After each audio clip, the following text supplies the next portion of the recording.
سلام دوستان، وقتتون بخیر باشه. بعد از یک گپ کوتاه مدت دوباره برگشتیم که در خدمت شما باشیم. امروز بخوایم در مورد دوربین‌های آنالوگ هایک ویژن با هم دیگه صحبت کنیم. دوربین‌های آنالوگ هایک ویژن همه ما میشناسیمش به خاطر اون سابقه قبلی که داشته و تو پروژه های مختلفی که کار کرده مشتریان مختلف و طرفداران زیادی رو داشته.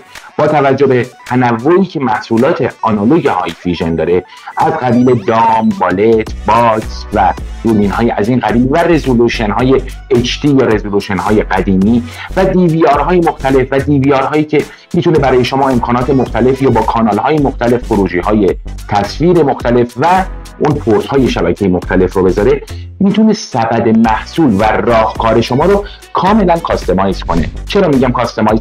چون در تجارت الکترونیک ما دنبال این هستیم که بر اساس پروژه لباس اون پروژه رو بدوزیم. پس شما میتونید یک دیویاری بگیرید و در یک جا دوربین HD های مگاپیکسل، دوربین HD های مگاپیکسل رزولوشن بالاتر و یه دوربین های با رزولوشن پایینتر استفاده کنید و بر اساس اون دستگاه سنترال و دستگاه مرکزی مدیریت کل تصاویر رو داشته باشید، یا برای اینکه تصویر رو بخواید نشون بدید بتونید اون روی نمایشگرها یا LCD ها اون رو بخواید انتقال.